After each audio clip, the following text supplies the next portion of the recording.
अस्सलाम वालेकुम व्यूअर्स, उम्मीद करती हूँ आप खैरियत से होंगे। मैं मारिया खालिद अपने यूट्यूब चैनल पे आपको खुशामदीद कहती हूँ।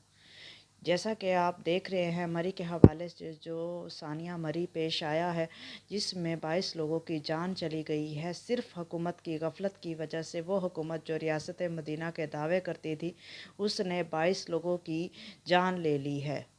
ये इमरान ख़ान और उस्मान बुज़दार, इन्हीं के गले पे ये पड़ती है ये सारी बात।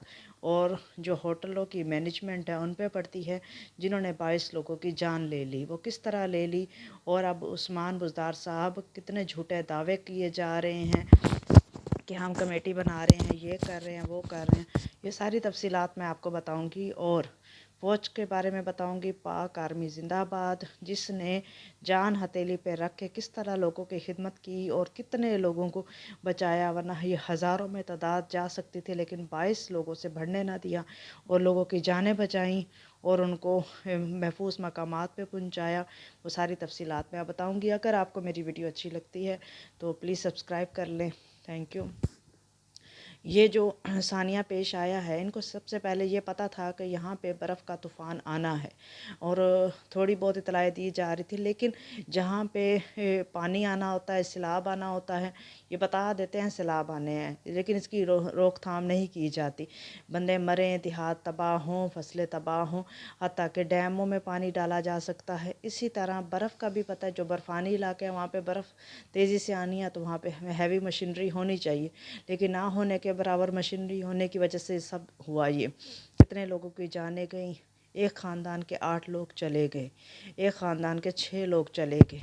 कितने दुख की बात है कि बच्चे बिलक बिलक के रोते रहे, सख्त सर्दी में, ठंड में ठिठुरते रहे, और भूख प्यास में वो दुनिया से ही चले गए। कितनी दुख की बात है। मेरी सिस्टर और मेरे अब्बू वहीं थे। उन्होंने कहा कि वो लोग जिनकी डेथ हुई है, हमने देखा था इनको अपने आमने सामने। जैसे हम फिरते हैं मार रोड या मरी छोटा सा है एक, जो तो ना वहाँ पे फिरते हुए देखा। ये तो जान बचा के निकल आए मेरे अब्बू और मेरी सिस्टर, लेकिन वो अपनी जान बचा के ना आ सके। मुझे इस बात की तो खुशी है कि मेरी फैमिली पूरी हो गई, लेकिन जिन लोगों की ना पूरी हो सकी उनका मुझे बड़ा दुख है, क्योंकि इस तकलीफ़ से हम गुज़रे हैं, हमने देखा है इस चीज़ को। क्योंकि मेरे वालिदैन, मेरे वालिद और मेरी सिस्टर ट्रिप पे गए थे, 1 बजे पहुँचे और 3 बजे वापसी का जो उन्होंने लिया, तो बहुत अच्छा डिसीजन लिया, वो वापस आ गए, वरना वो फंस सकते थे बहुत बुरी तरह। उन्होंने देख लिया था कि बर्फ़ का तूफ़ान आ रहा है, और उनके पीछे वाली गाड़ियाँ ना आ सकें, ये तो निकल आए। अब ये उस्मान बुज़दार साहब ने कहा है कि मरी को अलहदा ज़िला बना रहे हैं, और इस ज़िले का नाम रख रहे हैं कौसार। कौसार नाम रख रहे हैं। और जो सनी बैंक है, सनी बैंक में वो बनाए जा रहे हैं, पार्किंग प्लाजे बनाए जाएंगे, पार्किंग वहाँ होगी, हैवी मशीनरी दी जाएगी, ये होगा वो होगा, बस होगा और वो होगा। शहबाज शरीफ ने तो कह दिया है कि ये सिर्फ दावे करना जानते हैं और कुछ नहीं। यूफोन और पीटीसीएल कंपनी को भी हया आई, और उन्होंने इनकी निस्बत उनमें हया है कि जिन्होंने कह दिया कि हम फ्री कॉल्स कर रहे हैं मरी वालों के लिए, कि पूरे पाकिस्तान में अपनी मुश्किलात बताएं, जिस मुसीबत में वो फंसे हुए हैं, मुसीबत में निकलने के लिए अपने प्यारों से बात कर सकें। उन्होंने ये ऐलान कर दिया, और कर दिया और हुआ भी सही। लेकिन उस्मान बुज़दार को शर्म नहीं आई। जिस टाइम ये सानिया मरी हुआ, उस टाइम 5 घंटे की इन्होंने मीटिंग चल रही थी तहरीक इंसाफ की, कि जिसमें वो अपने तहरीक इंसाफ के ढांचे को मजबूत बनाने की तरकीबें लड़ा रहे थे। वो मीटिंग ख़त्म है, उसके बाद उन्होंने सोचा अच्छा मरी का भी कुछ करना है, लेकिन उनको ये नहीं पता था कि ये बात कहाँ तक जा पहुँचेगी, क्योंकि सियाहती मकामात हैं ये, यहाँ से बात बहुत आगे जाती है। सोशल मीडिया का दौर है, कहाँ साफ़ सड़कों से कहाँ बर्फ़ का तूफ़ान आया, और लोग उसमें धंसते गए, फंसते गए और ख़त्म होते गए। और मैंने एक वीडियो देख रही थी जिसमें बता रहे थे कि एक आदमी ने पोस्ट की जो सियासी हलके से ताल्लुक़ रखता है।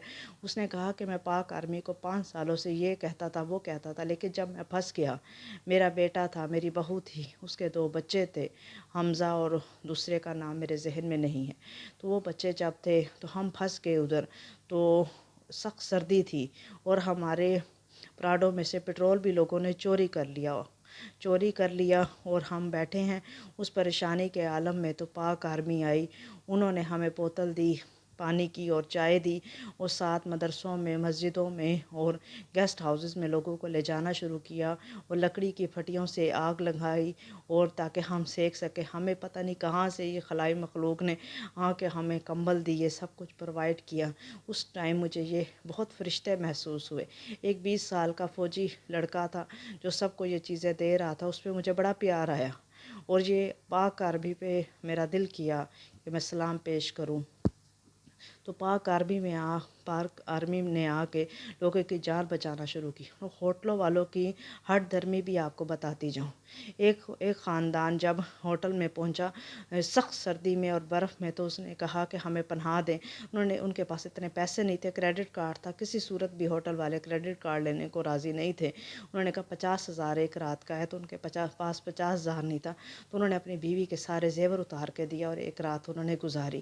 یہ ہٹ دھرمی ہے۔ جب سب کچھ ہو گیا تو ہوٹل والوں نے اب دروازے کھول دیے ہیں۔ جب انہوں نے دیکھا کہ یہ تو ہم پہ ہی بات آ رہی ہے، یہ 22 لاشیں ہمارے گلے پڑ رہی ہیں، یہ سارا عذاب ہمارے گلے پڑ رہا ہے، تو اب انہوں نے دروازے کھول دیے، لیکن بہت دیر ہو چکی ہے۔ اب دیر ہو چکی ہے، کئی جانیں جا چکی ہیں، کئی لوگ سخت سردی میں بیمار ہو چکے ہیں، بہت کچھ ہو چکا ہے۔ اب انہوں نے دروازے کھولے۔ حیا کرنی چاہیے، ہم مسلمان ہیں، ہم نے اسلام پڑھا ہے، ہم نے دینی کتابیں پڑھی ہیں۔ ہمیں دین یہ نہیں کہتا کہ کوئی مشکل میں ہو تو اس کا لا اتار لو، حتیٰ کہ کتنی حدیثیں، کتنی باتیں آئی ہیں کہ جب اگر کوئی مشکل میں کوئی چیز بیچنے آئے تو اس کا گھاٹے کا سودا نہ کرو، اسے اچھا اسی کا مول دو۔ جیسے بہت سارا آپ نے پڑھا ہوگا یا سنا ہوگا، تو کسی کا مجبوری کا کبھی فائدہ نہ اٹھاؤ، کیونکہ وہ مجبوری بھی ہمارے گلے پڑ جاتی ہے، کبھی وہ مجبوری ہمیں فائدہ نہیں دے سکتی۔ تو اس طرح پاک آرمی نے مدد کی۔ عثمان بزدار کے دعوے ہیں جو انہوں نے کیے، اور کتنے لوگ مر گئے، جس کے لیے ہم انتہائی دکھ میں ہیں، افسوس میں ہیں، اور اب مختلف یہ دعوے کر رہے ہیں کہ ہم یہ کریں گے، ہیوی مشینری دیں گے اور فنڈز دیں گے، اور ہر خاندان کو عثمان بزدار نے کہا ہے کہ 22 لوگوں کے ہر فی کس بندے کو 60 لاکھ روپیہ دیا جائے گا۔ ان پیسوں کا وہ کیا کریں گے؟ جانیں تو نہیں آ سکتی۔ 4 دوست گئے ہوئے تھے، چاروں کی جان چلی گئی۔ جب گاؤں میں جنازہ پہنچے تو قرہم مچ گیا، تو وہ تو لوگ واپس نہیں آ سکتے، پیسے کا وہ کیا کریں گے؟ اور بڑی انہوں نے کہ ہم یہ کر رہے ہیں، وہ کر رہے ہیں، لیکن سب کچھ انہی کی وجہ سے ہوا ہے۔ نااہل حکومت ہے۔ اسلام آباد میں ایک جج نے بھی کہا کہ یہ حکومت کسی کام کی نہیں ہے۔ تو اس طرح جب جج کہہ رہے ہیں، تو سارے لوگ کہہ رہے ہیں کہ یہ حکومت کچھ نہیں کر سکی، تو ہم کس کھیت کی مولی ہیں، ہم کیا کہہ سکتے ہیں؟ جب سب ہی کہہ رہے ہیں کہ یہ غلط ہے، ان کو اب چلے جانا چاہیے۔ گو عمران گو والی ہی بات اب آتی ہے۔ جیسے یہ گو نواز گو کہتے تو وہ تو پھر اچھا بندہ تھا، بہت سارے کام کرتا تھا۔ شہباز شریف جب ڈینگی کا دور آیا، کہیں بھی زلزلے آتے ہیں، سب سے پہلے شہباز شریف وہاں پہنچ جاتے ہیں، میٹنگز نہیں کرتے، پہنچتے ہیں اور اعلانات کرتے ہیں اور کام ہو جاتے ہیں۔ مری جو اس ٹائم سٹیبل ہے، صرف شہباز شریف، نواز شریف کی وجہ سے تھا، جتنا بنا ہوا ہے، جو کچھ ہوا ہے، سب کے ذمہ دار یہی ہیں۔